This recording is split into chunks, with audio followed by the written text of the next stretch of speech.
As the last rays of the setting sun painted the rugged Oklahoma landscape in hues of amber and gold, Zara Patterson clutched her reticule tighter against her chest, her knuckles whitening with each jolt of the stagecoach as it rumbled along the uneven trail toward Enid.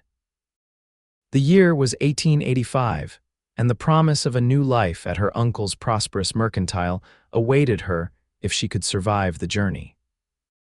"Should be reaching Skeleton Creek Crossing before nightfall, miss," the driver called down, his voice barely audible over the pounding of hooves and creaking of the coach. "From there, it's just a few more miles to Enid." Zara nodded politely, though the driver couldn't see her. The other passengers, an elderly couple dozing against each other, and a traveling salesman clutching his sample case, had long since given up on conversation. The endless journey from St. Louis had worn them all down to silence. She adjusted her hat, a modest navy affair with a small feather, and smoothed her traveling dress. 22 years old and traveling alone across the frontier, her mother would have been scandalized. But her mother wasn't here to scold her anymore, and Zara had grown weary of the pitying glances from neighbors after her parents' passing. Uncle Thomas's letter had arrived like providence, offering her a position in his store and a chance to rebuild her life in the burgeoning town of Enid. The first shot came without warning, a sharp crack that split the air just before the driver cursed loudly.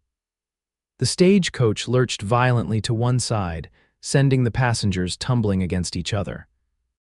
"What in heaven's name?" the elderly woman began, but her words dissolved into a scream as more shots rang out.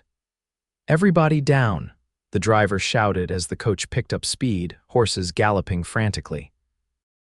Zara pressed herself against the floor of the coach, heart hammering against her ribs as the elderly couple huddled together across from her, terror etched into their weathered faces. The salesman had gone pale, clutching his case like it might shield him from bullets.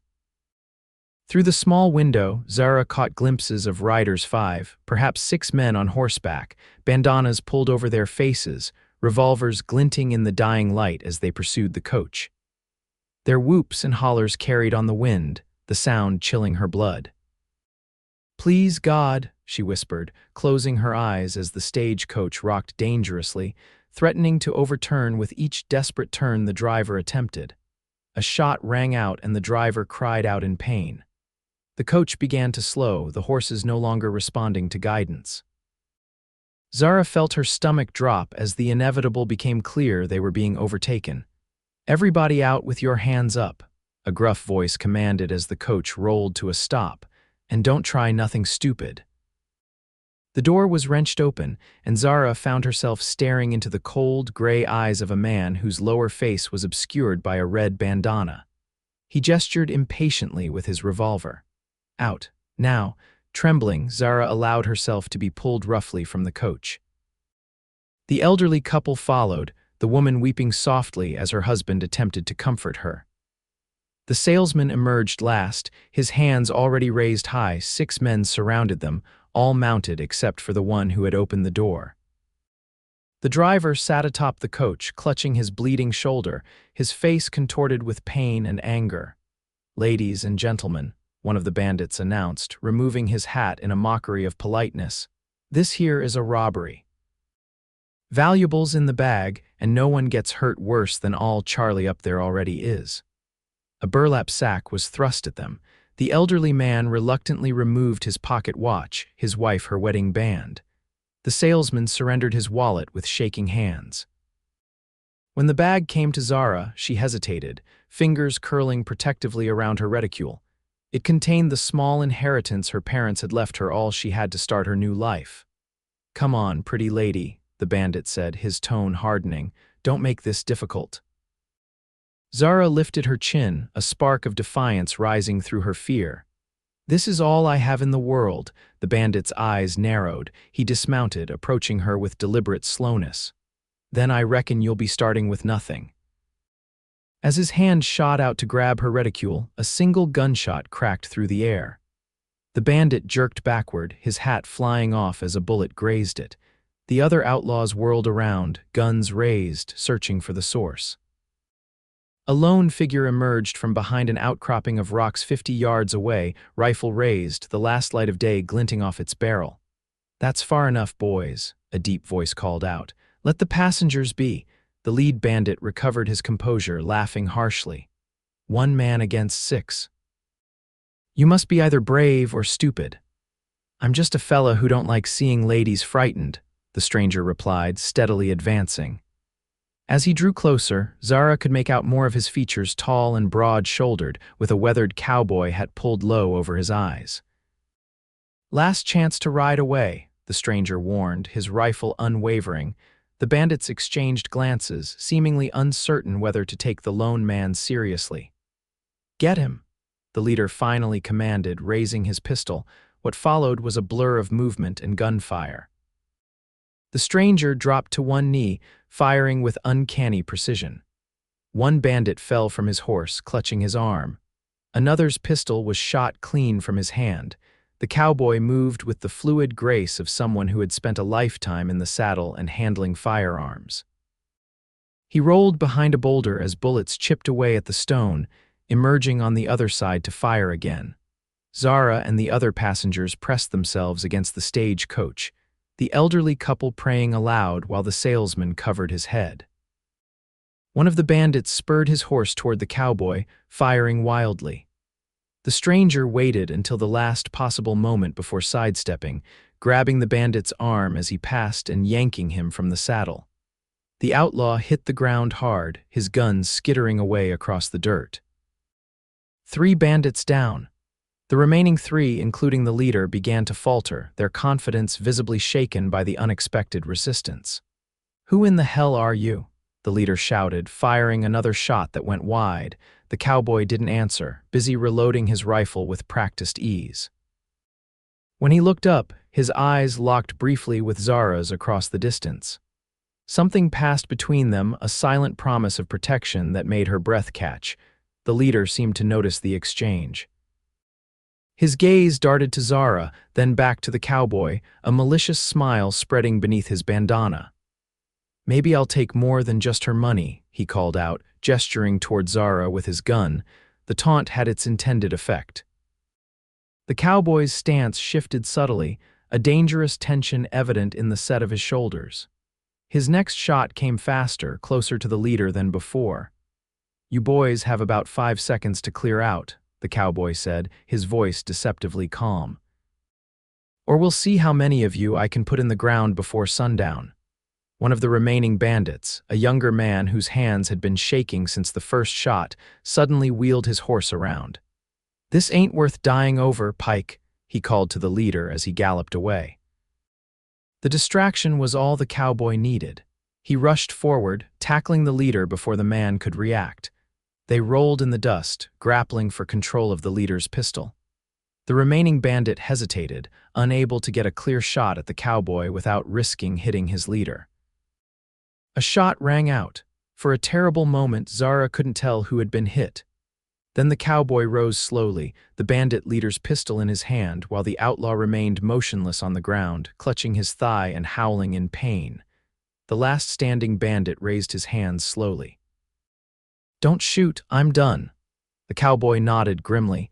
"Get your wounded and ride out. Don't let me catch wind of you operating anywhere near these parts again." As the defeated bandits gathered their injured and retreated, the cowboy turned his attention to the stagecoach driver, examining his wound. "Just a graze, Charlie. You'll live to drive another day," the driver grimaced. "Thanks to you, Reed. What the hell are you doing out here anyway?" the cowboy Reed shrugged. "Just passing through, heading to Enid myself." It was only then that he properly turned to face the passengers, removing his hat respectfully. Zara found herself looking into the clearest blue eyes she'd ever seen, set in a sun-bronzed face with a strong jaw dusted with stubble. He couldn't have been more than 30, with a quiet confidence that spoke of years living by his wits. "Madam," he said, nodding to Zara. "Folks, name's Reed Dawson. Sorry about the excitement." The elderly couple practically fell over themselves thanking him, while the salesman vigorously pumped his hand. Zara, however, found herself temporarily speechless, her heart still racing though, whether from fear or something else entirely, she couldn't quite say. Miss. Reed prompted gently, his brow furrowing with concern. Are you hurt? Zara finally found her voice. No, thank you, Mr. Dawson, you saved our lives. Call me Reed, he said, a small smile softening his weathered features. And I don't know about saving lives. Those boys were after money, not murder. The way they were shooting could have fooled me, the driver called down.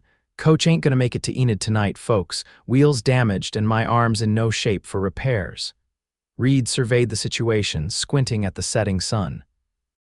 There's a line shack about a mile east of here. We can shelter there for the night, head to Enid in the morning. The elderly gentleman cleared his throat. My wife and I can't possibly walk that far in the dark. Reed nodded, understanding. Charlie, think you can stay with the coach if I leave you my spare pistol? I'll take the lady to the shack, then come back with horses for the rest of you. The driver nodded grimly. Ain't going nowhere with this wheel. Reed turned to Zara, extending his hand. Miss Patterson. Zara Patterson, she replied, placing her hand in his. His palm was calloused but warm, his grip gentle yet secure. Miss Patterson, he repeated, as if testing the name. I'll need to get you to shelter first before it's fully dark. Do you ride? She nodded.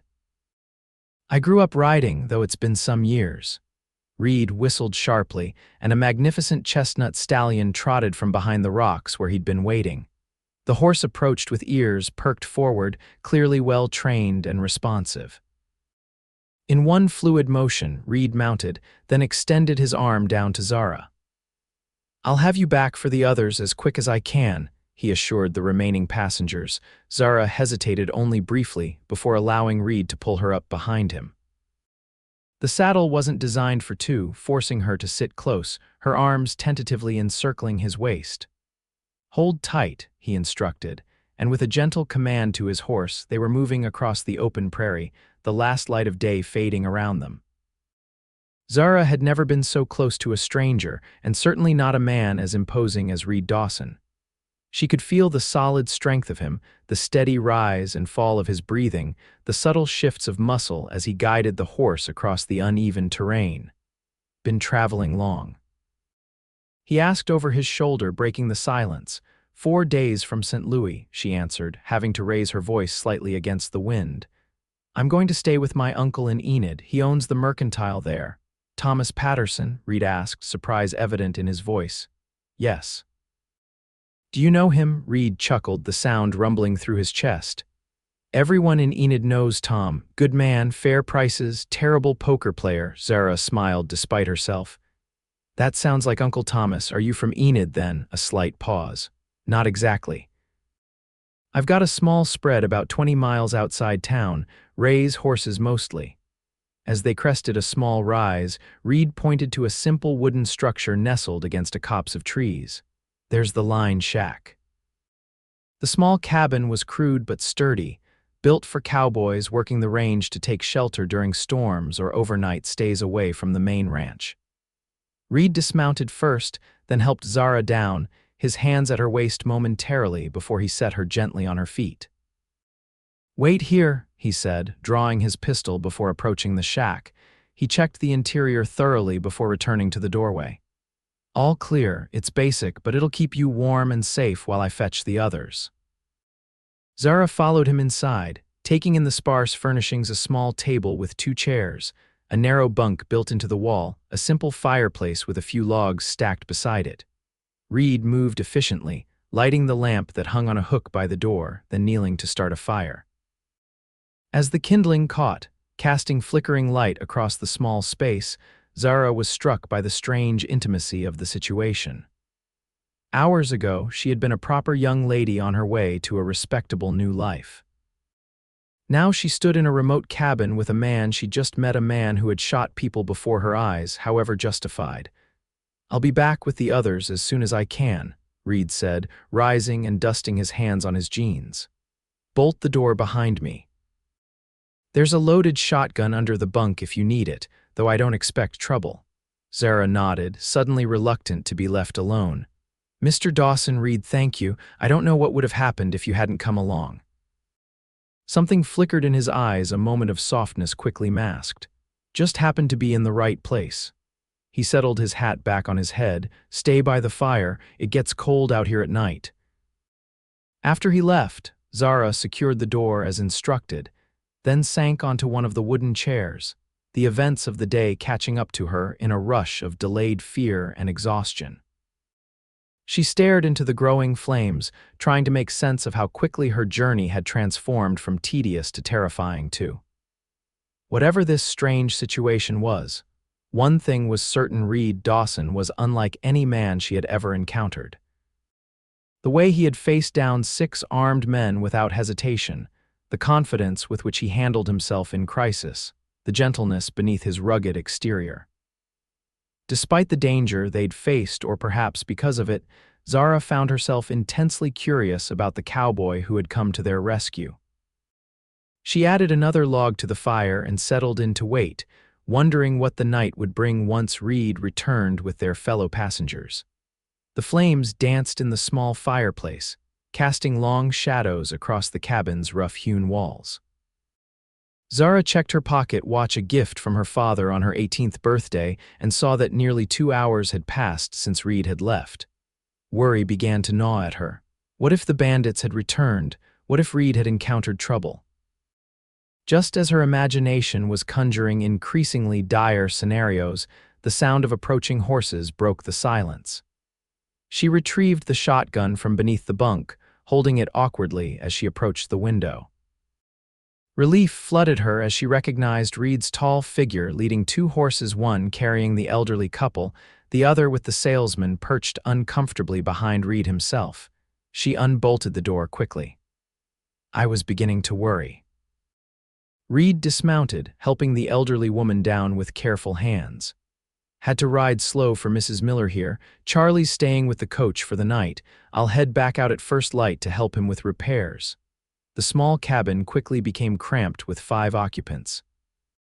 Mr. Miller, the elderly gentleman, sank gratefully onto one of the chairs while his wife perched on his lap, still trembling slightly from the ordeal. The salesman, who introduced himself as Herbert Jenkins, paced the small space, unable to settle. "We're lucky to be alive," Jenkins repeated for the 3rd time, running a hand through his thinning hair. "If Mr. Dawson hadn't come along—" Reed waved away the comment, busy rummaging through the cabin's meager supplies. "Found some coffee and beans," he announced. "Not much of a supper, but it'll keep us going till morning." "I have some bread and cheese in my case," Mrs. Miller offered. "I'd packed it for the journey." Soon they had assembled a modest meal, sharing it around the fire as night deepened outside. The conversation inevitably turned to their brush with the Outlaws. "I recognized one of them," Reed said quietly, accepting a cup of coffee from Zara with a nod of thanks. "Pike Donovan. He's been terrorizing stagecoaches between here and Guthrie for months." "You seem to know exactly what to do," Zara observed. "Have you faced men like that before?" Something guarded passed over Reed's features. "I've had my share of trouble." He sipped his coffee, clearly unwilling to elaborate. Mr. Miller cleared his throat. "Were you in the war, son?" "You handle yourself like a military man." Reed stared into his cup. "Served with the 7th Cavalry for a spell after the war, learned a few things." Zara noticed how he deflected personal questions, turning the conversation back to their immediate concerns about reaching Enid the next day. There was a story there, she was certain, perhaps several stories, written in the faint lines around his eyes and the watchful way he positioned himself near the door. As the evening wore on, the practical matter of sleeping arrangements arose. The cabin had only the single narrow bunk. Mrs. Miller should take the bunk, Reed decided. "Mr. Miller can use my bedroll on the floor beside her. Jenkins, you can use your coat by the fire." "Miss Patterson, I'll be fine in this chair," Zara insisted, though the wooden seat promised little comfort for a full night's sleep. Reed shook his head. "I'll keep watch outside. You take my saddle blanket by the fire, it's clean enough." Despite protests that keeping watch was unnecessary, Reed was adamant. "Those bandits might still be licking their wounds nearby. I'll feel better knowing someone's alert." Once the Millers had settled onto the bunk and Jenkins had claimed his spot by the fire, Zara stepped outside briefly, finding Reed leaning against the cabin wall, staring out at the moonlit prairie. "You should rest too," she said quietly. wrapping her shawl tighter against the night chill. He glanced at her, moonlight silvering his profile. "I don't need much sleep. Military habit." Zara hesitated, then asked the question that had been on her mind since the stagecoach stopped. "How did you happen to be there, right when we needed help?" Reed was silent for a long moment. "I was tracking those men," he finally admitted. "They robbed a family homestead 2 days ago, shot the father when he resisted. Are you a lawman, then?" A strange smile crossed his face there and gone in an instant. "No, madam, not anymore." "Then why put yourself at risk?" Reed turned to face her fully, his expression serious in the moonlight. "Some things a man does because they need doing. That family that got robbed, they're neighbors of mine. Good people." Something in his tone suggested there was more to the story, but Zara didn't press. Instead, she found herself studying him, taking in details she hadn't noticed before: a small scar along his jawline, the way his left hand occasionally flexed as if working out an old injury, the depth of weariness behind his alert gaze. "You should go back inside, Miss Patterson," he said gently. "It's getting colder." "Zara," she corrected him. "Please call me Zara. After saving my life and my savings, I think formality seems rather unnecessary." That earned her a genuine smile, transforming his solemn face. "Zara, then, it suits you." She was grateful for the darkness that hid her blush. "Good night, Reed, and thank you again." Back inside, Zara settled onto the saddle blanket Reed had laid out for her.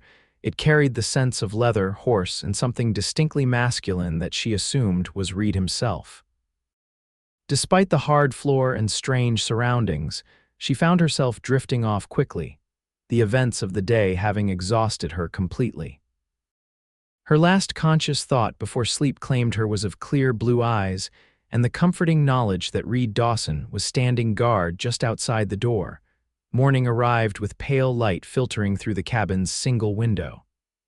Zara awoke stiff but rested to find Mrs. Miller already up and attempting to make coffee with the remaining supplies.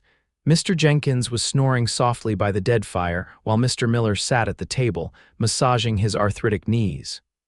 "Good morning, dear," Mrs. Miller whispered. "That young man of yours has already gone to check on the stagecoach, said he'd be back within the hour." Zara felt her cheeks warm. "He's not my young man, Mrs. Miller." The older woman smiled knowingly. "Perhaps not yet, dear, but I saw how he looked at you when he thought no one was watching." Before Zara could respond to this surprising observation, the cabin door opened and Reed entered, bringing the crisp morning air with him. "Charlie's got the wheel patched," he announced. "Not pretty, but it'll hold to Enid. We should get moving soon." They made quick work of gathering their belongings and tidying the cabin. Reed insisted on leaving it better than they'd found it, range courtesy, he explained. Soon they were mounted and heading back toward the stagecoach, Reed again sharing his horse with Zara while the Millers and Jenkins rode the other 2 horses. The morning was clear and cool, the landscape stretching endlessly around them. Zara, more awake and less frightened than the previous evening, found herself acutely aware of Reed's proximity. His back was solid against her chest, his scent now familiar after sleeping on his saddle blanket. "Did you sleep at all?" she asked, speaking close to his ear to be heard. "Caught an hour or so before dawn," he replied, glancing briefly over his shoulder. "Been thinking about those bandits. Something doesn't sit right." "What do you mean?" Reed guided his horse around a patch of rough ground before answering. "Pike Donovan usually works the northern routes." Never known him to hit stagecoaches this close to Enid. Perhaps they're expanding their territory, maybe. He didn't sound convinced. Or maybe they were after something specific. The implication hung between them as they approached the stagecoach. Charlie the driver greeted them with a wave of his uninjured arm, looking considerably more cheerful than the previous evening. "She'll hold," he called out as they drew near. "We can make Enid by noon if we push it." As the passengers remounted the coach, Reed pulled Zara aside. "I'll ride alongside to Enid, just to be certain there's no more trouble." Relief and something warmer fluttered in Zara's chest. "I'd appreciate that."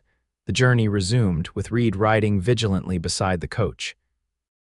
True to Charlie's prediction, the tall grain elevator that marked Enid's skyline came into view shortly before noon.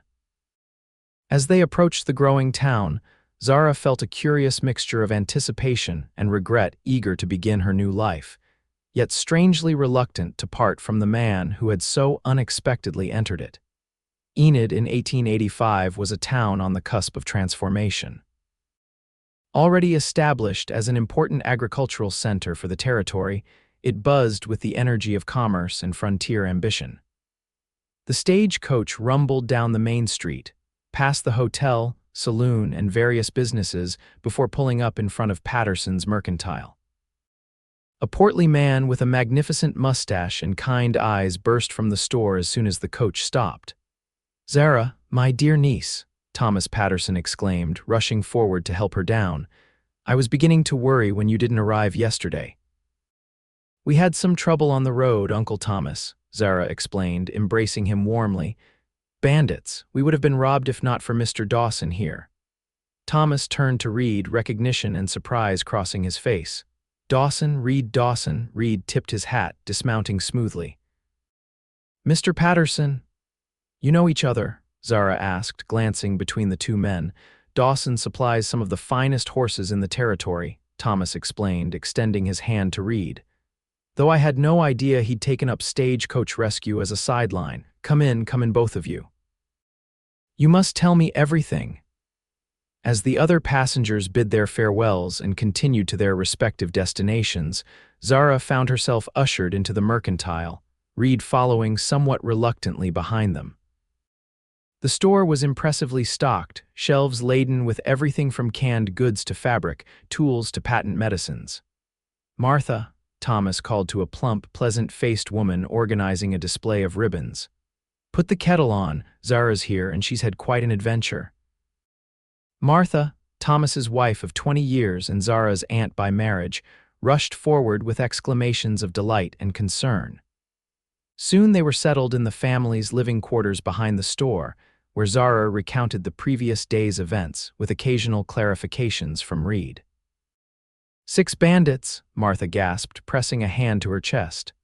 "My dear girl, you could have been killed, or worse," Thomas added grimly, stroking his mustache. "These are dangerous times, especially for a young woman traveling alone." Reed, who had been mostly silent, finally spoke.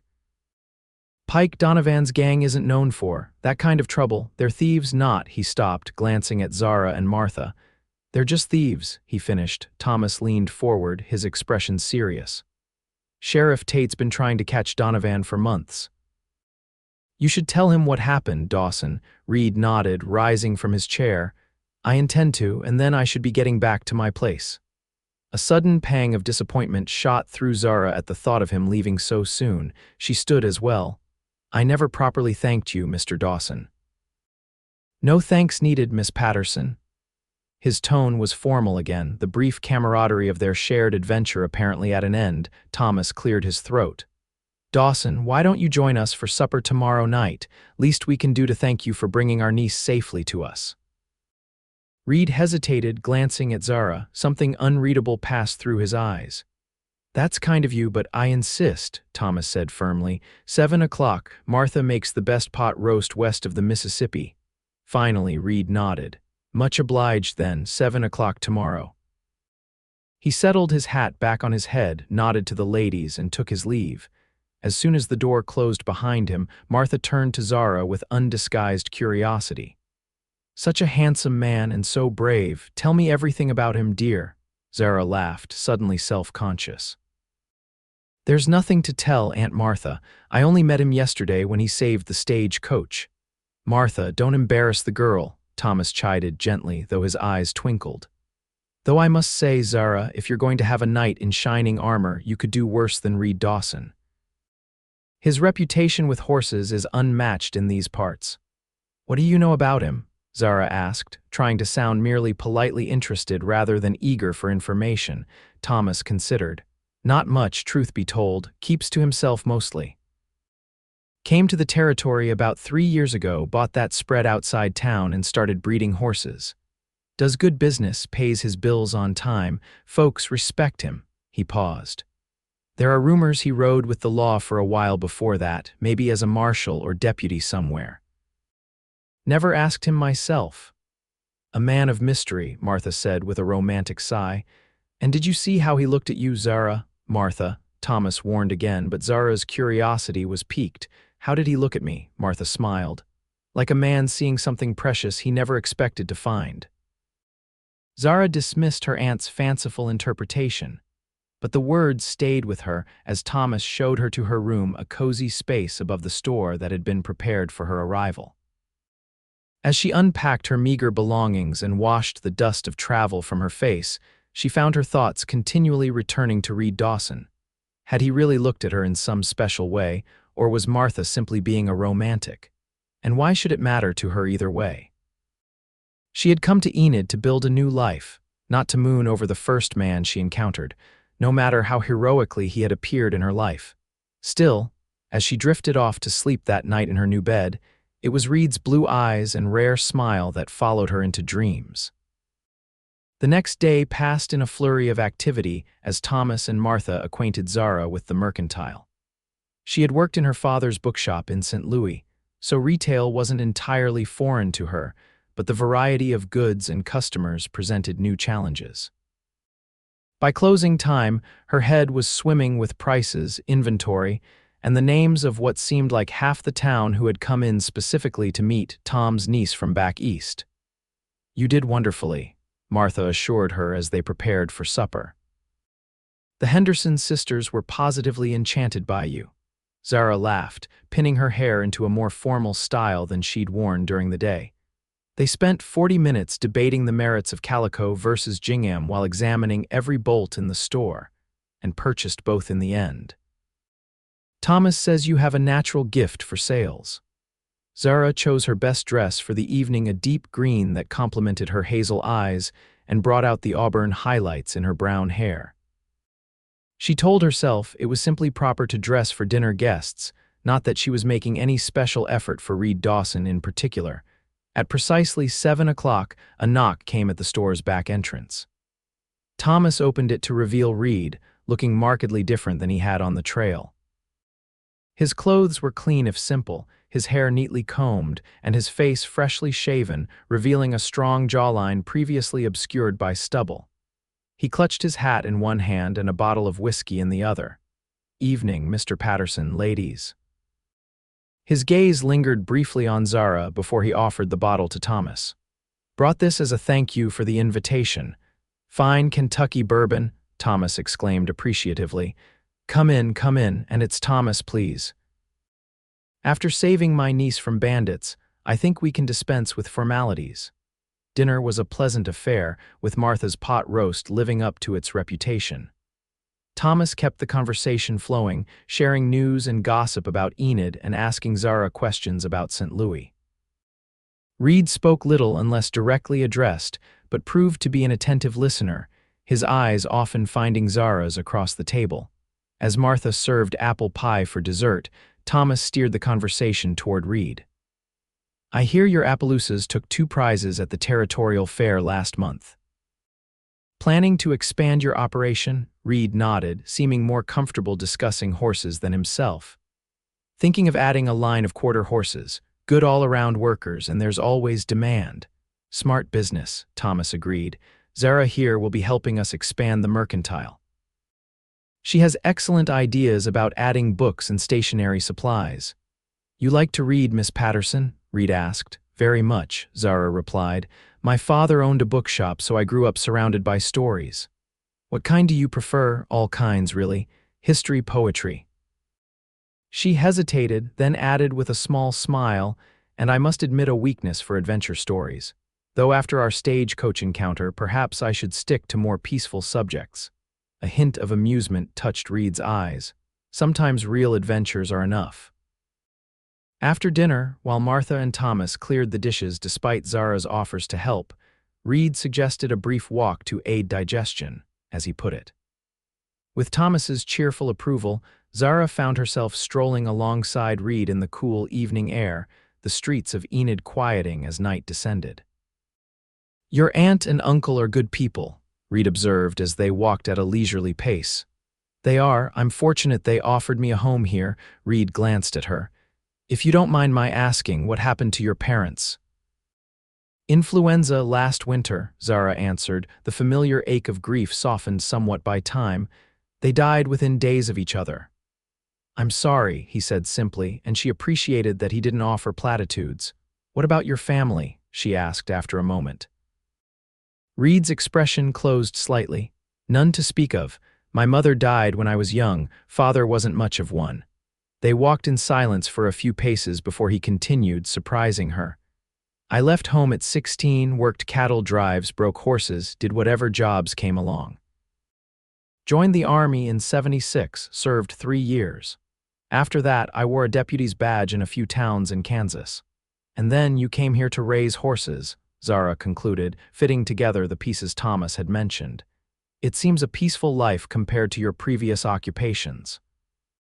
Reed's mouth quirked in that almost smile she was beginning to recognize. Most days it is, until stagecoaches full of trouble come along. They had circled the block and were approaching the mercantile again. Reed stopped, turning to face her directly. Miss Patterson, Zara, I'd like to call on you properly, if you'd permit it.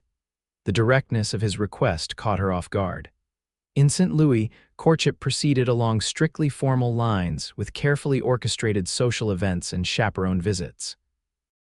Here in Enid, apparently a man simply stated his intentions. Reed mistook her silence for hesitation.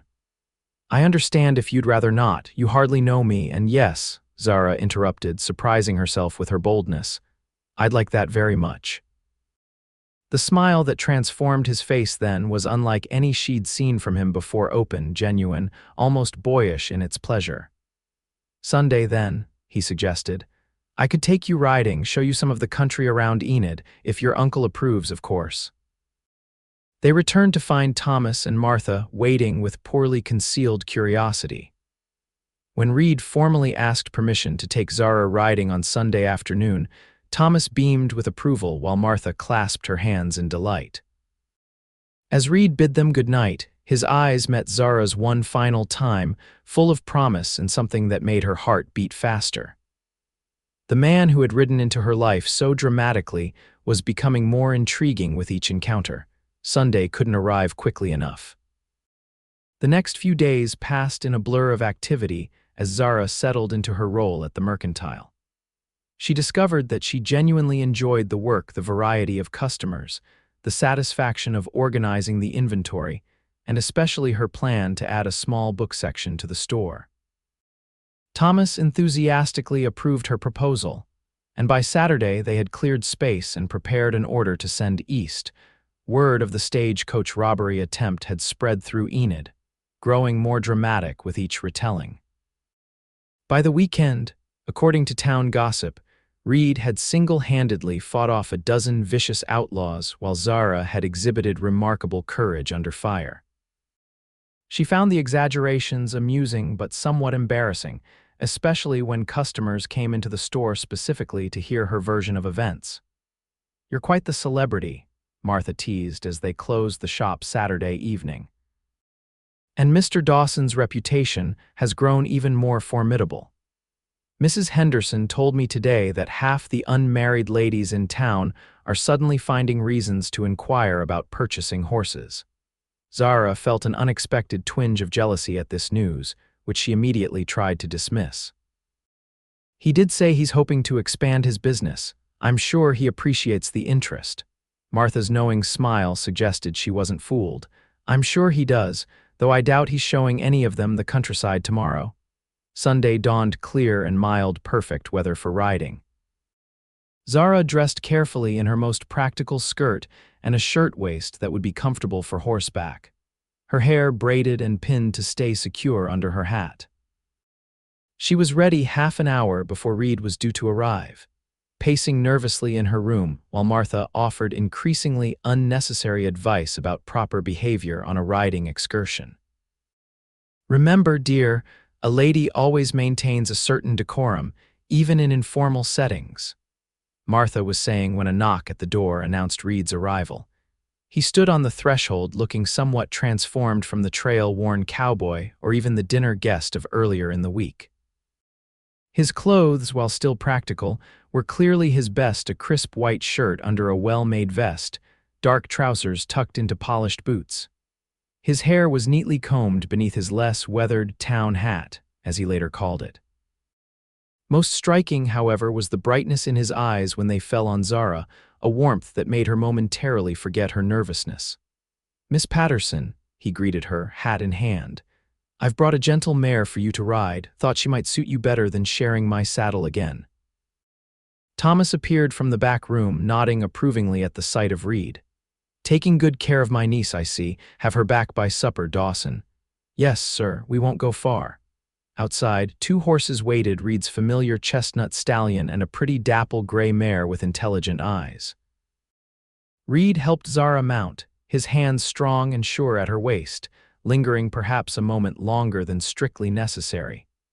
They rode at an easy pace through town, attracting curious glances and a few knowing smiles from Sunday strollers. Zara felt strangely conspicuous yet pleased to be seen in Reed's company. Once they reached the outskirts of Enid, the buildings gave way to open prairie, and Reed led them along a well-worn trail that followed Skeleton Creek. "Your mare is lovely," Zara commented as they rode side by side. "What's her name?" Juniper, Reed replied. "Raised her from a foal. She's got a sweet disposition but plenty of spirit when called for." "Like her owner," Zara suggested before she could think better of it. Reed's surprised laugh was a rich, pleasant sound. "I've been called many things, Miss Patterson, but sweet disposition isn't usually among them." "And what are you usually called?" He considered this, his expression turning thoughtful. "Stubborn, taciturn, too serious by half, according to most." "I don't find you too serious," Zara said. "Reserved, perhaps, thoughtful, but that's not a fault." Reed looked at her with something like wonder. "You're very kind to see the better interpretation." They rode in comfortable silence for a while, the prairie stretching around them in gentle waves of grass and wildflowers. Here and there, Zara spotted homesteads in the distance, small houses with barns and corrals, wisps of smoke rising from chimneys even in the warm weather as Sunday dinners were prepared. "It's beautiful," she said softly. "Different from Missouri, more open. I can see why people are drawn here." Reed nodded. "First time I rode across this territory, I knew I'd come back someday to stay. There's something about the space of it that settles a man's mind." "Is that what brought you here after your time as a lawman, looking for peace?" His expression shifted subtly. "Something like that." They came to a stand of cottonwood trees beside the creek, their leaves shimmering silver green in the light breeze. Reed reined in his horse. "Good spot for a rest. I brought some coffee and Martha's leftover pie if you're amenable." Zara smiled. "Very amenable." "I'm discovering that riding builds an appetite." Reed spread a blanket in the dappled shade while Zara explored the creek bank, delighting in the wildflowers growing along the water's edge. She gathered a small bouquet as Reed prepared coffee in a battered tin pot he'd brought in his saddlebag. When she returned to the blanket, he was watching her with an expression that made her heart skip. "You look right at home out here," he observed, pouring coffee into 2 cups. "Some Eastern ladies never take to the territory." "I'm not so very Eastern," Zara reminded him, settling onto the blanket and arranging her skirt modestly. "St. Louis is hardly Boston or Philadelphia, true enough." Reed handed her a cup. "Still, it's different from town life, harder in some ways, but rewarding in others," she suggested. He nodded, a small smile playing at the corners of his mouth. "Very." As they shared coffee and pie, the conversation flowed more easily than Zara had expected. Reed spoke of his horses with obvious pride and knowledge, describing the bloodlines he was developing and his hopes for his ranch. Zara told him about her plans for the bookshop section of the Mercantile, her favorite authors, and funny stories about particularly eccentric customers from her father's store. "Your father sounds like he was a good man," Reed said when she described how her father had often extended credit to customers who couldn't afford books but clearly needed them. "He was," Zara agreed, feeling the familiar pang of loss. "He believed books were food for the soul, and no one should go hungry for knowledge or imagination if he could help it. A wise philosophy." Zara studied Reed over the rim of her cup. "You're a reader yourself, aren't you? I can tell." He looked slightly embarrassed, as if caught in a secret. "When there's time, which isn't often on a ranch." What do you read when you find the time? Reed hesitated, then admitted, history mostly, some poetry. Whitman speaks to something in me. I am large, I contain multitudes, Zara quoted softly. The look Reed gave her then was so intense it nearly took her breath away. You continue to surprise me, Zara Patterson. Is that a good thing? The best kind of thing, he assured her. As the afternoon waned, they reluctantly packed up their small picnic and remounted to head back to town. The return journey seemed to pass too quickly, with both of them finding reasons to ride at a slower pace, extending their time together. When they reached the mercantile, Thomas and Martha were sitting on the small porch behind the store, enjoying the Sunday quiet. Thomas rose to help Zara dismount while Martha beamed at the pair, making no effort to hide her approval. Right on time for supper, Thomas announced. You'll join us, won't you, Reed? Reed looked to Zara, who nodded her encouragement. Thank you, Thomas, I'd be honored. Over a simple but delicious meal of fried chicken and biscuits, Thomas regaled them with stories of Enid's early days. When we first arrived in '80, this was hardly more than a watering stop. Look at it now, railway coming through next year, they say, will be a proper city before long. Progress marches on, Reed remarked, though his tone suggested he wasn't entirely convinced this was a good thing. Indeed it does, Thomas agreed. Speaking of which, Zara tells me you're thinking of expanding your horse breeding operation. Reed nodded. Been considering it. Need more land, though, and good help is hard to find. Well, if you need financing, you should talk to Harmon at the bank. Tell him I sent you. He's a fair man, doesn't charge the usurious rates some do. I appreciate that, Reed said, though he seemed uncomfortable discussing business at the dinner table. Martha smoothly changed the subject, asking Zara about their ride and where they had gone.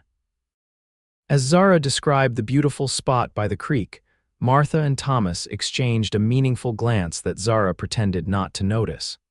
After dinner, Reed helped clear the table despite Martha's protests, then regretfully announced that he needed to head back to his ranch.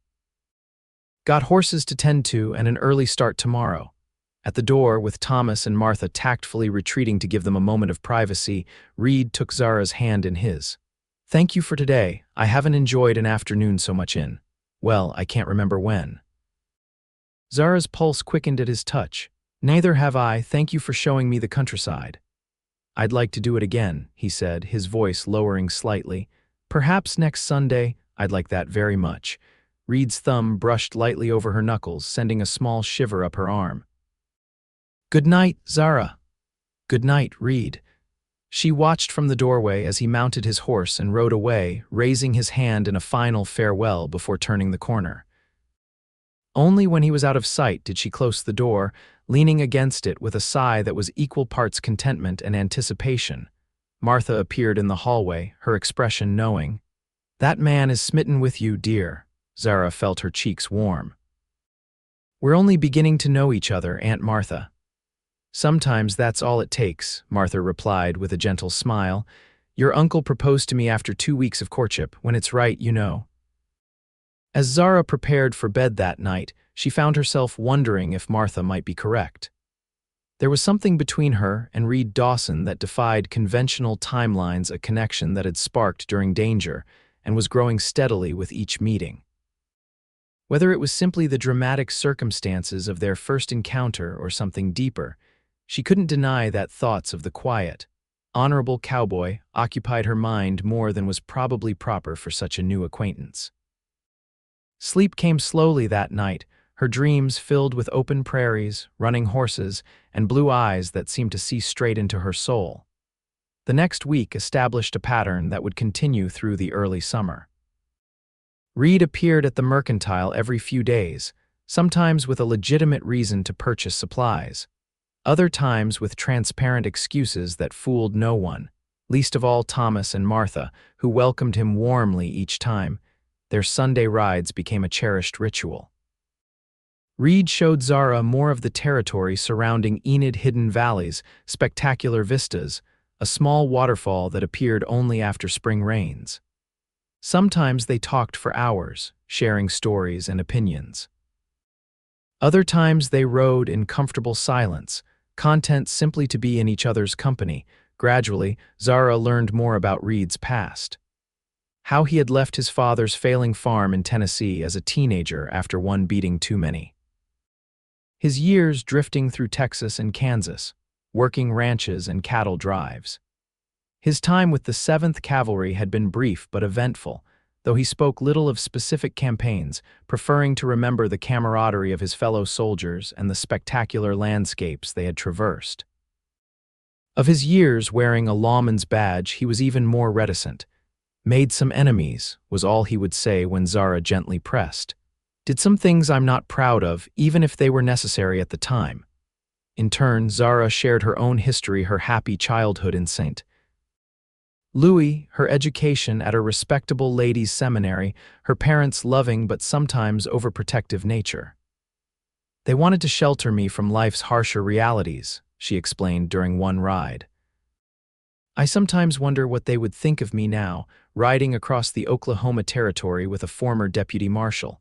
Reed's eyes crinkled with amusement. "Scandalized, I imagine, perhaps. Or perhaps they would see what I see, a good man who lives by his own code of honor."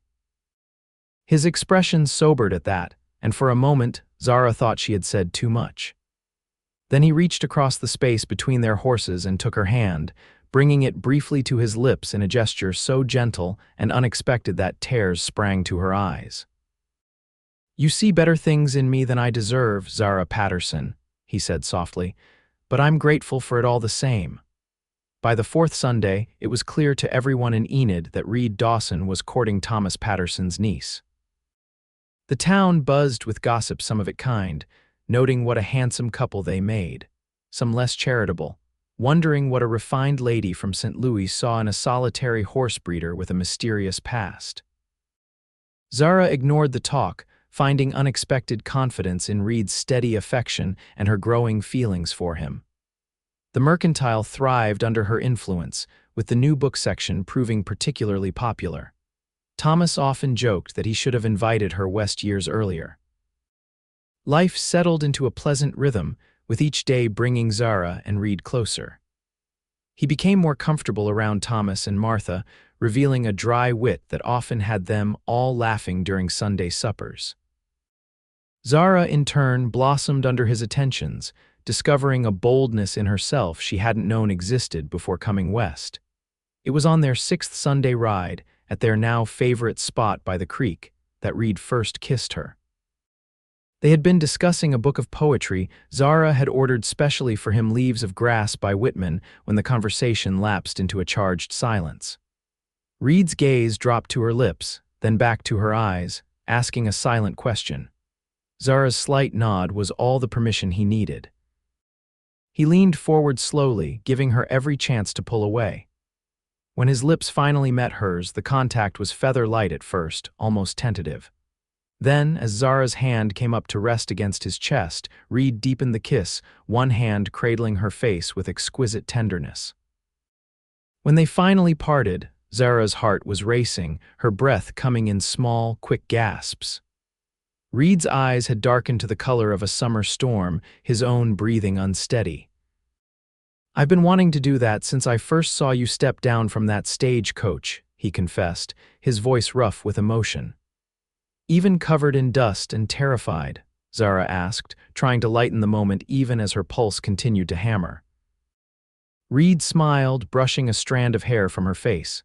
"Especially then, you were so brave, standing up to that outlaw for your belongings. I knew right then you were something special." "I wasn't brave," she protested. "I was frightened half to death." "Courage isn't the absence of fear, Zara. It's facing what scares you anyway." His expression grew serious. "I need to tell you something." A flutter of anxiety replaced the warmth in Zara's chest. "What is it?" Reed took her hands in his thumbs tracing small circles on her palms. "I'm not just courting you for the pleasure of your company, though that would be reason enough. My intentions are serious. I know it hasn't been long, but I've never been more certain of anything in my life." Zara's breath caught. "Reed, you don't need to say anything now," he hurried to add. "I know proper courtship takes time. I just wanted you to know where I stand, that this us means everything to me."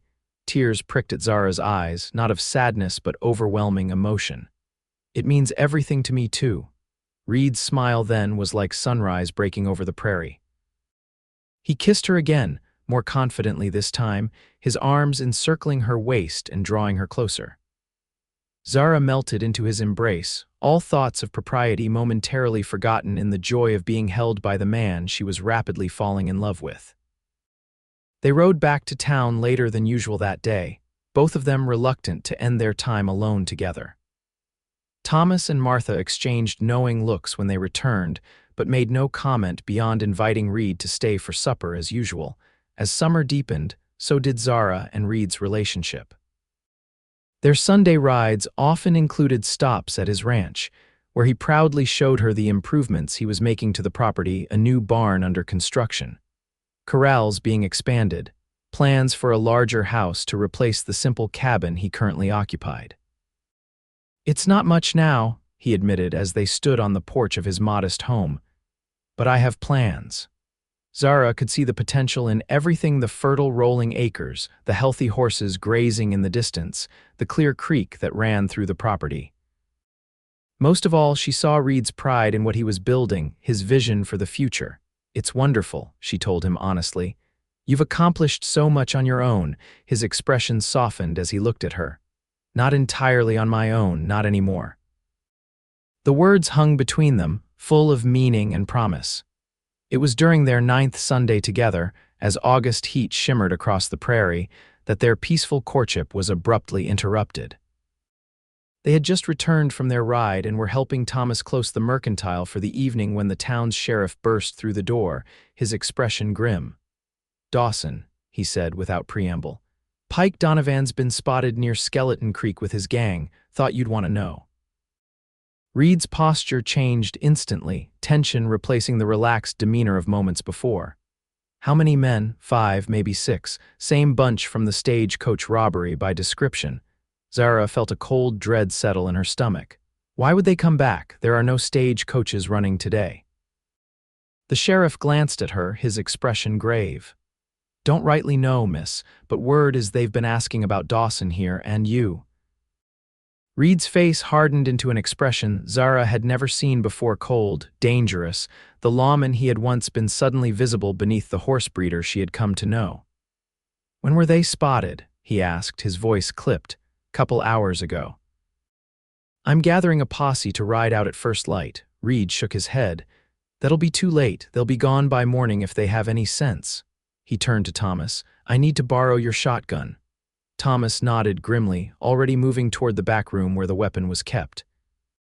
Zara clutched Reed's arm, fear coursing through her. "Reed, you can't go after them alone. It's too dangerous." His eyes softened slightly as they met hers. "I won't engage them if I don't have to, but I need to know what they're planning." He covered her hand with his. "I won't let them threaten you, Zara, not ever again." "Then I'm coming with you," Thomas announced, returning with the shotgun and a box of shells. "2 guns are better than 1. Reed looked like he wanted to refuse, but after a moment he nodded. "We'll take my horses. They're faster if we need to run." Zara watched in growing alarm as the men prepared to leave, Martha equally distressed beside her. "Can't this wait for the sheriff's posse?" Martha pleaded. "Donovan's not known for patience," Reed said grimly. "If he's looking for revenge, I'd rather meet him on my terms than let him come to town." "Revenge for what?" Zara asked, a terrible suspicion forming. Reed hesitated, then admitted, "For putting a bullet in his cousin during that stagecoach robbery. Ben Donovan died 2 days later." The news landed like a physical blow. "You never told me anyone died," Zara whispered. "I didn't want to frighten you more than you already had been," Reed said, his expression pained. "And I hoped Pike would move on to easier targets. Seems I was wrong." Before Zara could respond, the sheriff spoke up.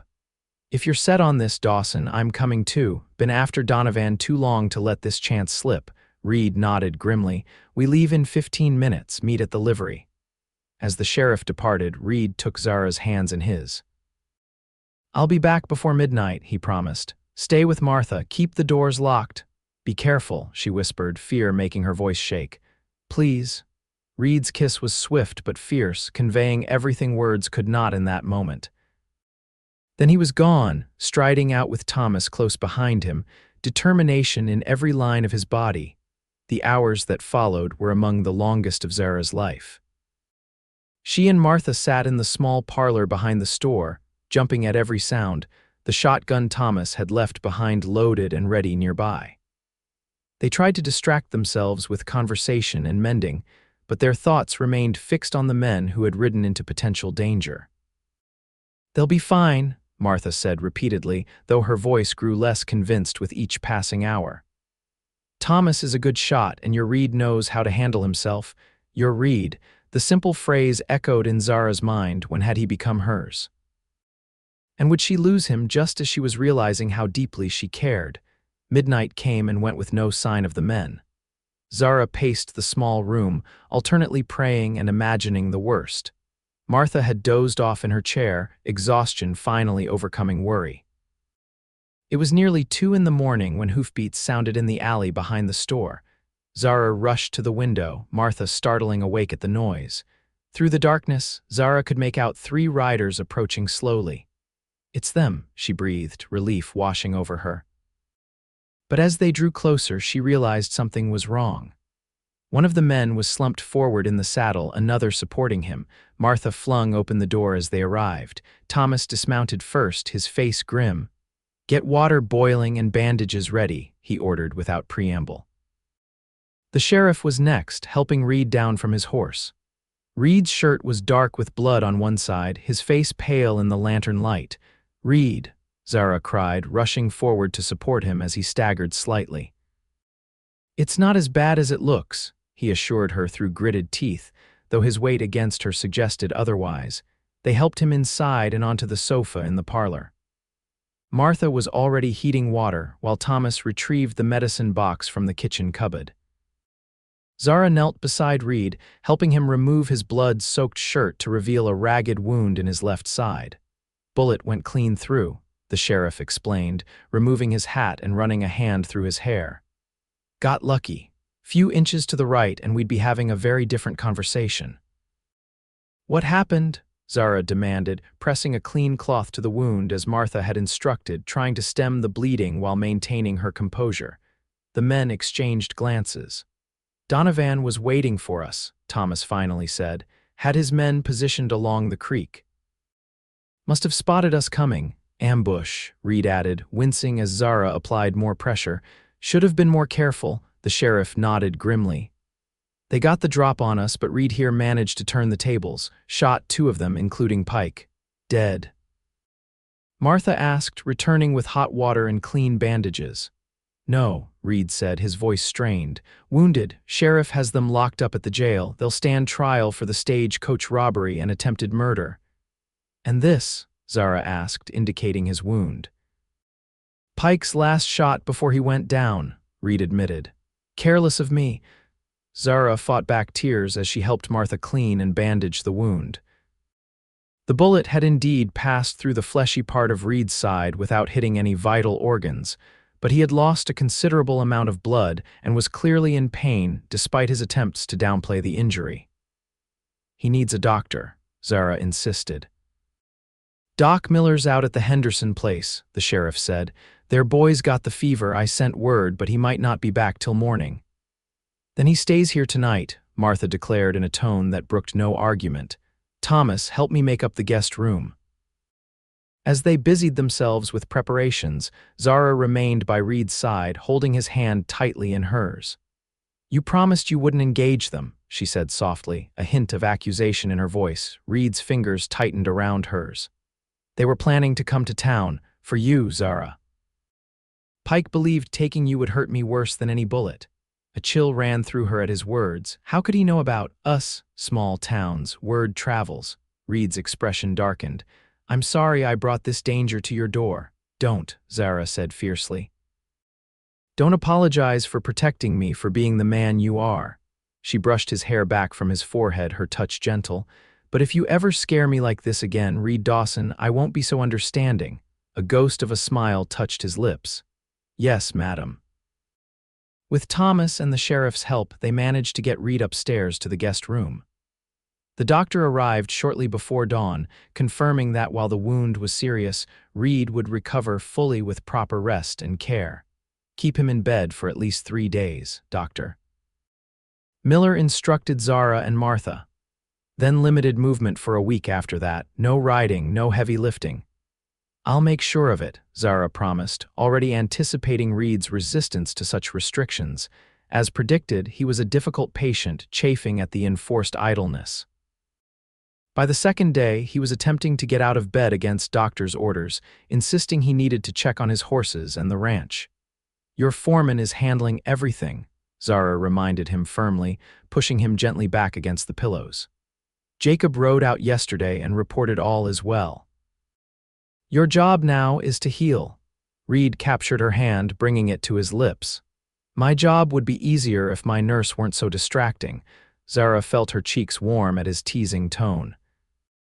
Over the past 2 days, she had spent every moment she could spare from the mercantile at Reed's bedside reading to him, changing his bandages, making sure he ate the nourishing meals Martha prepared. Flattery won't get you out of bed any sooner, Mr. Dawson, she replied primly. Though she couldn't suppress her smile, Reed's expression grew serious. Zara, there's something I need to ask you. Her heart skipped a beat at his tone. What is it? He shifted slightly, wincing at the movement. This isn't how I planned it. I had it all worked out, a special ride to that spot by the creek, flowers, a proper speech. Reed, Zara whispered, suddenly understanding where this was leading. Nearly dying has a way of clarifying what matters, he continued, holding her gaze steadily. And nothing matters more to me than you. Reaching beneath his pillow, he withdrew a small velvet pouch. I've been carrying this for 2 weeks, waiting for the right moment. He emptied the contents into his palm, a simple gold band set with a small but perfect diamond. It was my mother's. The only thing of hers I kept. Zara's eyes filled with tears as Reed took her hand, his own trembling slightly. Zara Patterson, I love you, more than I thought it possible to love anyone. Will you do me the extraordinary honor of becoming my wife? Joy bubbled up within her, so intense it was almost painful. Yes, she breathed, the tears now flowing freely. Yes, Reed Dawson, I will marry you. His smile was radiant as he slipped the ring onto her finger. It fit perfectly, as if it had been made for her all along. Zara leaned down to kiss him, careful of his wound but unable to contain her happiness. When they finally parted, Reed looked up at her with such love that it took her breath away. I don't deserve you, he murmured, but I promise to spend every day trying to be worthy of your love. You already are, she assured him, resting her forehead against his. You have been since the moment you rode up to that stagecoach and saved us all. They were still holding each other when Thomas and Martha came to check on them a few minutes later. One look at Zara's radiant face and the ring glinting on her finger was enough to tell the story. Martha burst into happy tears while Thomas pumped Reed's hand, nearly dislodging his bandages in his enthusiasm. Welcome to the family, son, he said, his voice thick with emotion. Though I reckon you've been part of it since that first Sunday dinner. The news of their engagement spread through Enid like wildfire, met with general approval and only a few disappointed sighs from the ladies who had harbored hopes regarding the handsome horse breeder. The capture of Pike Donovan and his gang was celebrated as well, bringing a sense of increased security to the territory. As Reed recovered, he and Zara began planning their future together. The wedding would be in October, when the prairie wore its autumn colors and the harvest was complete. They would live at Reed's ranch, which he was determined to expand now that he had a wife to provide for. And perhaps children someday, he said one evening as they sat on the mercantile's back porch, watching the sunset. Reed was finally well enough to move around, though still wearing a bandage beneath his shirt. Zara leaned her head against his shoulder, contentment washing through her. I'd like that. A house full of little Dawsons with their father's blue eyes and courage. Reed chuckled, his arm tightening around her. And their mother's intelligence and spirit. God help us if they inherit my stubbornness and your determination. They'll be perfect, Zara insisted, just like their father. Hardly perfect, Reed countered, turning to look at her seriously. Zara, you should know my past isn't all heroic deeds. I've made mistakes, done things, she silenced him with a gentle finger to his lips. The past is past, Reed. Whatever you were before, whatever you did, it made you the man you are now, the man I love. That's all that matters to me. The gratitude in his eyes nearly undid her. How did I get so lucky? He wondered aloud. As I recall, it involved 6 outlaws and a damsel in distress, Zara replied with a smile. Reed laughed, pulling her closer. Best day of my life, ambush and all. As twilight deepened into night, they remained on the porch, talking quietly of their plans and dreams. The future stretched before them, not without challenges, certainly, but filled with promise and the certainty of facing whatever came together. The early days of October brought cool mornings and spectacular sunsets to the Oklahoma Territory. The prairie grasses had turned golden, rustling in the autumn breeze like a sea of wheat. It was against this backdrop that Zara Patterson became Zara Dawson on the second Saturday of the month, in a ceremony attended by what seemed like the entire population of Enid. The wedding took place on Reed's ranch, beneath the spreading branches of a massive cottonwood tree near the creek. Reed had spent weeks preparing for this day, expanding the cabin into a proper house with the help of friends and hired hands, building a new corral for the horses, planting a small garden that Zara could tend. Zara wore a gown of ivory silk that Martha had helped her sew, with lace from her mother's wedding dress incorporated into the bodice. Reed, standing tall and handsome in a new black suit, watched her approach on Thomas's arm with an expression of such wonder and love that several of the ladies in attendance reached for their handkerchiefs before the ceremony even began. The circuit preacher presided, his words nearly lost in the gentle rustling of leaves above them. When Reed and Zara exchanged vows, their voices were clear and unwavering, each promise made with absolute conviction. I now pronounce you man and wife, the preacher finally announced. Mr. Dawson, you may kiss your bride. Reed's kiss was tender yet possessive, a public declaration of his love and commitment that left Zara breathless and blushing as their guests applauded and cheered.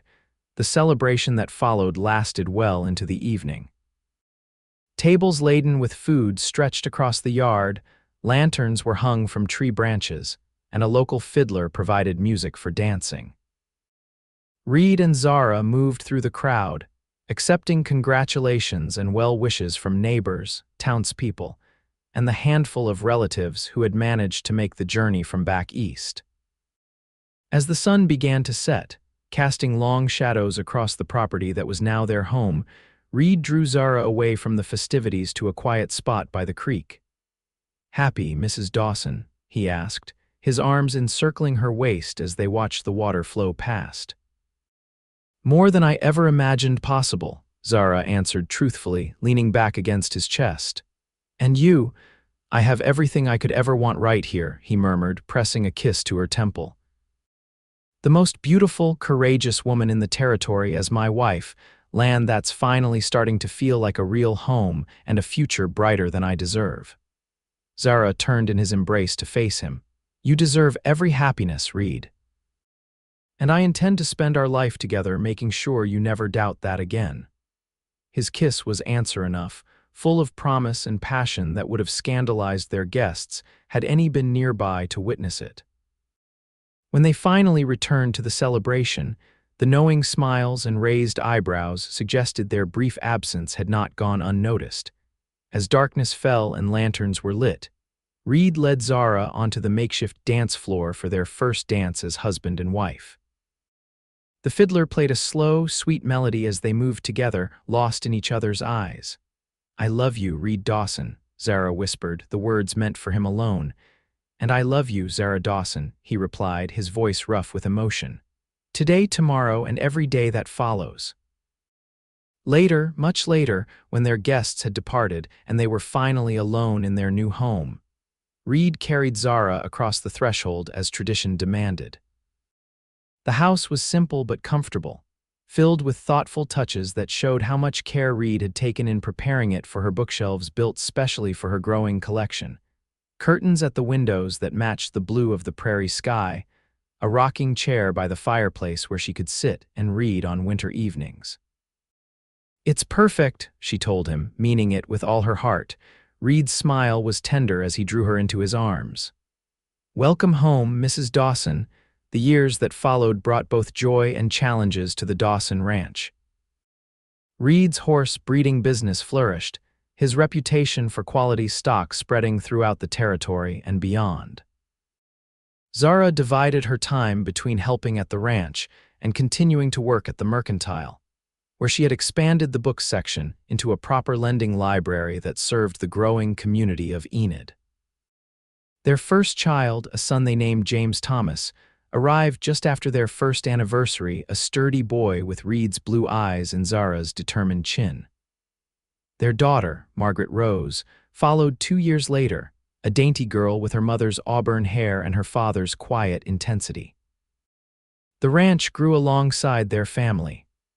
Reed added more land, built a larger barn, and increased his breeding stock to include not just Appaloosas but quarter horses and even a few thoroughbreds.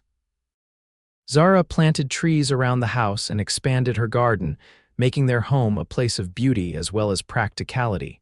Through it all, they remained devoted to each other, their bond only strengthening with each passing season. Reed never lost his protective instinct where Zara was concerned, though he learned to temper it with respect for her independence. Zara, in turn, came to understand the shadows in Reed's past that occasionally troubled him, offering comfort without pressing for details he wasn't ready to share. Pike Donovan and his remaining gang members were convicted and sentenced to lengthy terms in territorial prison. Though Reed occasionally expressed concern that Donovan might someday seek revenge as the years passed, this worry faded into the background of their busy lives. On their 5th wedding anniversary, Reed surprised Zara with a special gift, a framed map of the territory with their property clearly marked, along with the deed to an adjacent parcel of land he had recently purchased. "For our future," he explained as they stood on their porch, watching their children play in the yard with the new puppy Reed had brought home the previous week. "For James and Margaret and any others who might come along." Zara leaned against him, contentment filling her heart. "It's a good future, Reed, better than I ever dreamed." He turned to her, the love in his eyes as strong as it had been on their wedding day. "Do you ever regret it, coming west, marrying a rough cowboy instead of some city gentleman?" "Never," Zara answered without hesitation. Not for a single moment. Reed's smile was slow and sweet, the one he reserved only for her. "Remember that stagecoach ride? When I first saw you, how could I forget? 6 outlaws, 1 heroic cowboy, and the beginning of everything." "I knew then," Reed admitted. "Somehow, watching you stand up to Pike Donovan, despite your fear, I just knew you were going to change my life." Zara reached up to touch his face, tracing the lines that time and sun had deepened around his eyes. "And you changed mine, rescued me in more ways than you know." As the sun set over their land, painting the prairie in shades of gold and crimson, Reed pulled Zara close for a kiss that held all the passion and tenderness of their first, yet was somehow deeper for all they had shared in the years between. "I love you, Zara Dawson," he whispered against her lips, "today and always."